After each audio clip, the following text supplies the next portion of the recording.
Greetings, peace be with you. Welcome to video number 7 in this series of testosterone mastery, in which I'm going to be revealing to you 2 of the most powerful testosterone booster supplements that I've had the experience with. Alright, now before diving into this video, if you haven't checked out the previous videos in this series, I highly recommend that you do so, because we dive deep into how to actually make those lifestyle changes in how we're showing up in our nutrition, in our working out, in our training, in our metabolism, and that really sets the foundation for everything else. Okay, there's a reason that supplements come out on the top of the pyramid, which means that they are the smallest impact that they can have on your testosterone. So it's important that you dive deep into the previous videos in this series. I will link out to the playlist below. Okay, so with that being said, another point to keep in mind is that there is a difference between libido enhancers and testosterone boosters. Okay, a lot of men that come into the market to buy a testosterone booster, they want to do it because they want to increase their libido, and there's a bunch of supplements that boost your libido, right? There's horny goat weed, there's tribulus, there's fenugreek, there's so many supplements out there that can increase your sex drive, but they do so without impacting your testosterone. Okay, so understand that higher testosterone leads to higher amounts of sex drive and libido, yes, but higher amounts of libido don't lead to higher testosterone. Okay, so you can take some tribulus, you can take some horny goat weed, and these supplements will make you feel more horny, right? They'll make you feel more libido, but they won't actually increase your testosterone level. So just important to keep that in mind as well. Okay, a large majority of supplements being sold as testosterone boosters don't actually boost your testosterone. They only boost your libido, and it is possible to affect one without affecting the other. Okay, so although testosterone leads to higher libido does not lead to higher testosterone. Okay, so it's just important to keep that in mind coming into this. Okay, so what are those 2 supplements that I've had personal experience with? Because I've been researching supplements for a long time at this point, looked at hundreds and hundreds of different research papers, and these are the only 2 that I recommend because I've had experience with them, and based on the scientific literature, I believe that these are the only ones that can actually have some sort of significant impact to positively increase your testosterone. Okay, so the first of these supplements, both of these come from Ayurveda. Okay, Ayurveda is an ancient Indian healing philosophy, right? It's a big picture, it's about holistic healing. And the first of these supplements is Shilajit. Okay, so Shilajit in Sanskrit, funnily enough, actually translates to restorer of weakness and conqueror of mountains. Okay, apparently Alexander the Great used to take Shilajit back when he came to this part of the world in India and the Himalayas next to that, and he conquered the known world at the age of before 30, right? Apparently Genghis Khan also used to take this stuff. So I've taken this stuff. I had a cycle of it over the last 6 weeks. I'm gonna make an entire different video of my reviews with it.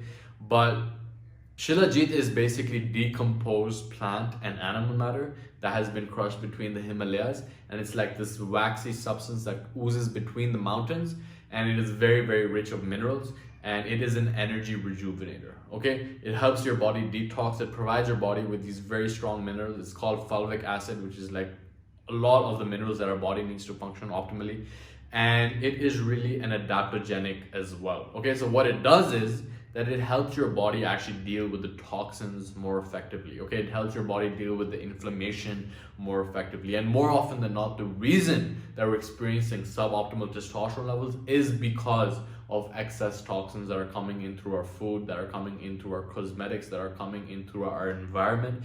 And with the aid of Shilajit, your body is actually able to get rid of those toxins and then creates a space for testosterone to be produced optimally, right? So although the direct effect may not be there, the effect is there in the way that it allows your body to detox and allows your body to get the minerals that it needs to produce optimal levels of testosterone. And I can speak from personal experience that my energy levels have been totally different since I've been on the 6-week cycle of taking Shilajit every single day, right?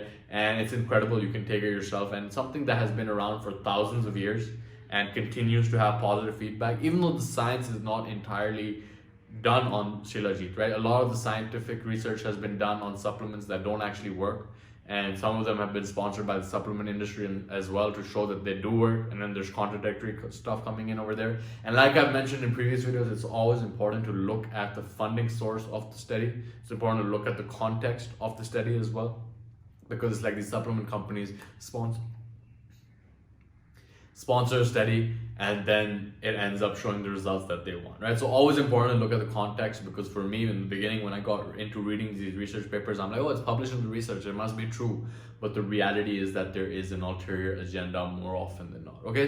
So the first of these supplements is Shilajit, and when you combine this up with the second Ayurvedic herb, which is Ashwagandha, that is known to be the most potent combination in Ayurvedic medicine, okay? When you combine up Ashwagandha, which is also a adaptogenic herb, it helps your body conquer stress. It helps your body lower cortisol, okay?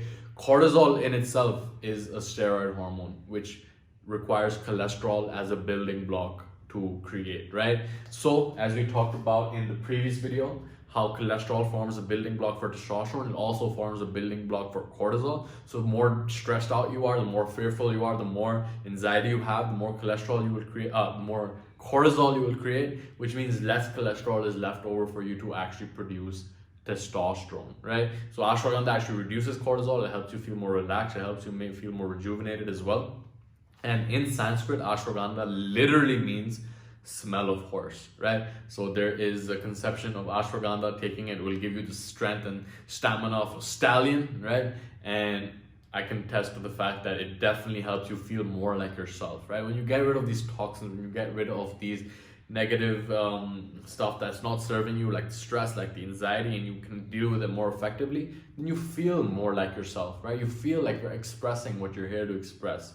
And these supplements can really help you rejuvenate your energy so that you can go ahead and do what needs to be done and express the most capable version of yourself, okay? So those are the two supplements that I want to talk about in this video. There's so many supplements out there. I will leave out a cheat sheet below, okay? You can click that. I've gone through a bunch of the different supplements and that I would actually recommend, but ashwagandha and shilajit are the two that I've had the most experience with. They're something that have had the most positive impact in my life. They've been something that have been used for thousands of years, and the evidence just stacks up as well that this is something that has worked not only for me but a bunch of people that have tried this, because it lowers the stress, it lowers the anxiety, it lowers the toxins, and allows the space for more testosterone to be produced, okay? And there are a bunch of studies that show ashwagandha, that men that take ashwagandha end up having higher testosterone. Same thing with shilajit as well, okay? There's a bunch of other supplements as well. Like I said, I won't be diving into them into this video. I leave out a cheat sheet which you can check out below as well, which can help you actually facilitate that in your